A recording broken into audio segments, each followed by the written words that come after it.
청와대 얘기도 나왔는데요. 잠시 뒤에 이 얘기는 바로 만나보겠습니다. 이재명 지사가 대세론을 굳히려는 이 시점에 이 대장동 의혹이 불거지면서 여당 경선판에는 어떤 영향을 미칠지도 꽤 궁금합니다. 분수령이 될 호남 경선을 앞두고 이재명 지사를 가리켜 이낙연 캠프에서는 이 인물까지 소환을 했습니다.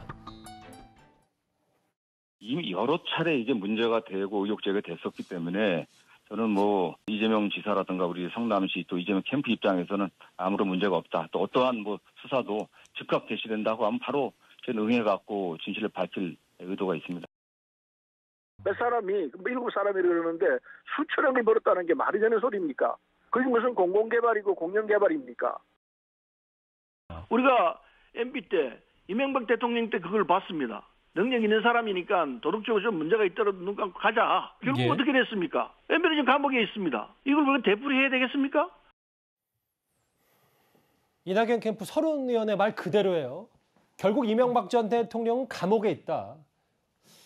이 얘기도 좀 이제 본격적으로 다시 네거티브가 시작되는 건 아닌지. 그러니까 이낙연 캠프에서도 이 대장동 의혹을 꽤 심각하게 보는 것 같습니다. 그렇죠. 지금 시기적으로 굉장히 그 중요한 시점이죠. 호남 경선을 앞두고 이낙연 후보가 다시 그 부상하느냐 안 하느냐 결정적인 시점이기 때문에 여기서 그 선두를 달리는 이재명 지사한테 굉장히 그 중요한 의혹이 제기됐으니까 당연히 이낙연 캠프에서는 이 문제를 제기하는 건데 이거는 뭐 단순한 네거티브라고 보기는 어렵고 지금까지 이재명 지사가 많은 지지를 받아온 이유 중에 하나가 성남시장, 경기도지사로서 굉장히 행정을 잘 처리해왔다.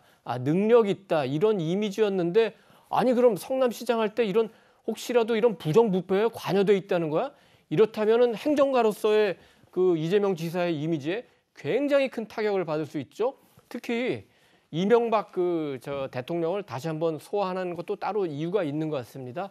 사실은 친문 지지자들 가운데 가장 호감을 갖지 않는 그 인물 가운데 하나가 이명박 전 대통령인데 이명박 전 대통령과 이재명 지사를 엮어가지고 능력은 있을지 모르지만 도덕성은 너무 큰 문제가 아니냐 이런 문제를 제기하는 거고 BBK 문제도 사실 대선 때 제기가 됐다가 결국은 결론을 내지 못하고 이명박 전 대통령이 당선된 뒤에 이제 중수부에서 수사를 해서 일단 그때는 문제는 없다고 했지만 결국 나중에 문제가 드러나서 지금 이명박 대통령도 이제 영어의 몸이 된 거 아니겠습니까? 예. 그렇기 때문에 같은 걸 암시하면서 이 문제를 지금 안 풀고 가면 나중에도 큰 문제가 될 수 있다. 이렇게 정치적 공격을 하는 것 같습니다. 김관욱 교수님. 네.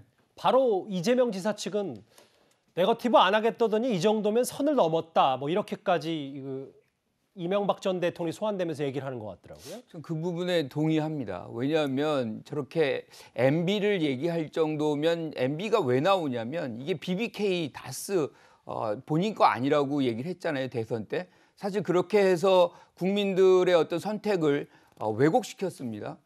그렇게 해서 결과적으로는 지금 이제 감옥에 가 계신데 이 화천대유라는 것이 결과적으로는 이재명 지사 거라는 얘기를 지금 하고 있는 거나 마찬가지거든요. 그러면 그런 얘기를 하려면 사실 이재명 지사의 어떤 소유할 수 있는 또는 조금이라도 근거를 제시하면서 그런 얘기를 해야 되는데 딱 MB랑 얘기를 하면은 MB와 이재명 해가지고 둘 다 뭐 이런 기업들을 갖고 있는 사람 뭐 이런 식으로 등치시키기 위한 그런 것 아닌가. 이게 저는 뭐 추석 민심에 여야 가리지 않고 즉 내부에서도 이렇게 경쟁자가 그러고 당연히 이제 야당들은 이 추석 민심에 이제 이재명 지사를 공격하기 위해서 지금 마구 얘기를 막 던지는 것인데 사실상 어떤 근거를 갖고서 뭘 얘기를 해야 되는 거 아닌가 그런 생각이 좀 들어요. 그래서 국민들이 많이 얘기할 때 이런 부분에서 다 생각이 있으시거든요. 그런데 지금 뭐 이렇게 부풀린다 그래가지고 이재명 지사가 여기에 연루된 아무런 근거도 없는 상황 속에서 이렇게 얘기하는 것은 맞지 않다라고 보는 것이죠. 예. 그런데 일단 이재명 지사 아들이 이 논란의 회사인 화천대유에 근무했었다는 의혹은 일단 사실이 아닌 것으로 드러났죠. 그 대신 이 인물이 야당의 한 의원이 논란의 중심에 섰습니다. 야당의 상당히 실세 정치인의 아들이 7년 동안 그 화천대유 회사의 초기부터 7년 동안 근무했다고 하는 뭐 그런 사실 드러나고 있는 거 아니겠습니까? 그런 상황에서 이재명 성남시장이나 또는 성남시에서 어떤 뭐 부정행위가 있었다면 그게 드러나지 않을 리가 있겠습니까? 정성호 의원, 이재명 캠프의 정성호 의원은 이름을 특정하지 않았는데 지금 곽상도 의원 아들이 이 화천대유에 7년간 근무했다.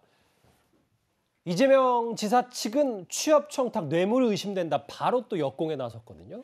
근데 화천대유 뭐 7년간 근무했다는 게 사실이다 할지라도 예. 이게 사실 대장동 개발에 어떤 의혹과 뭐 관련이 있나요? 저는 뭐 저건 있을 수 있겠죠. 그러면 일단 곽상도 의원이 어떤 국회의원의 어떤 지위를 이용한다랄지 그래서 청탁을 할 가능성도 뭐 없지 않아 있을 수도 있어요.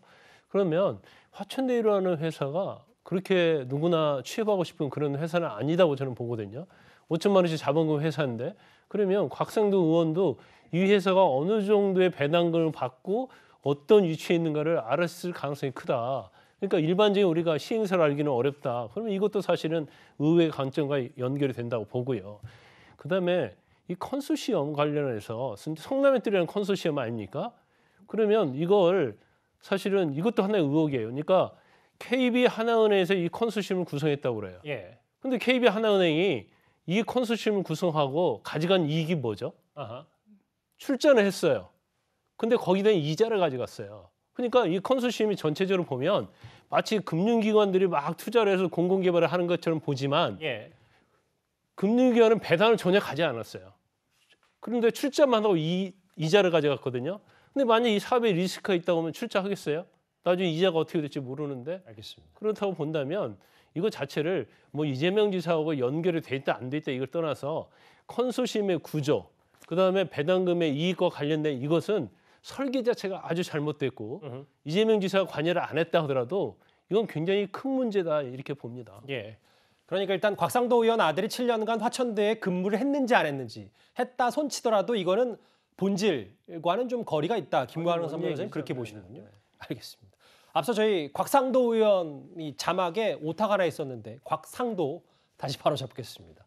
사실 이렇게 뉴스탑10 저희 스튜디오가 뜨거울 정도로 논란도 있고 청와대 국민청원 게시판에 이 대장동 의혹을 철저히 조사하라는 글도 올라오고 있습니다. 그런데 청와대가 돌연 이 글을 비공개 처리했습니다. 다음 화면을 좀 볼까요? 대장지구 주민들의 험난한 교통 상황, 과밀 합금 문제 등을 해결하지 못하고 막대한 개발 이익이 민간 기업으로 흘러간다. 청와대 청원에 이런 글이 올라왔는데 이도하 변호사님. 청와대가 비공개 처리를 했습니다. 그 이유는 뭐라고 하더라고요? 20대 대통령 선거를 앞두고요. 선거 기간 국민청원 운영 정책을 적용하고 있답니다.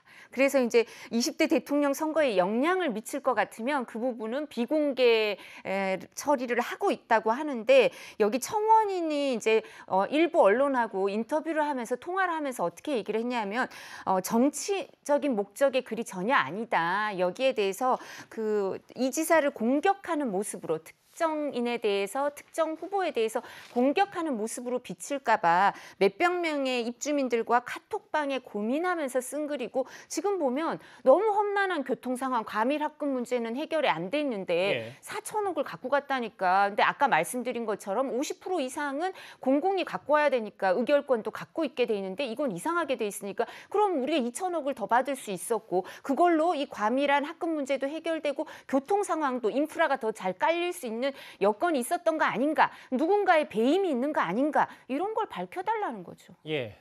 청와대의 설명을 조금 납득하기 어려운 게 청와대가 20대 대선에 영향을 줄 수 있는 그런 비공개로 한다는 방침을 밝히면서 예시를 든 게 있어요. 그게 뭐냐면 어느 후보는 당선돼서는 안 됩니다.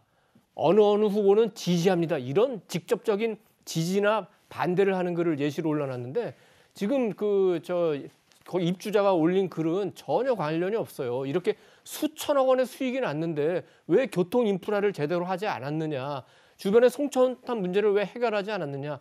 학교가 굉장히 과밀인데 이 교육 문제를 왜 해결하지 않느냐. 거기에 대한 답을 해달라는 건데 이게 어떻게 내년 대선에 영향을 미칠 수 있습니까? 그러니까 청와대가 지금 공연히 의심받는 그 행동을 하고 있다 이렇게 지적하지 않을 수 없습니다. 알겠습니다.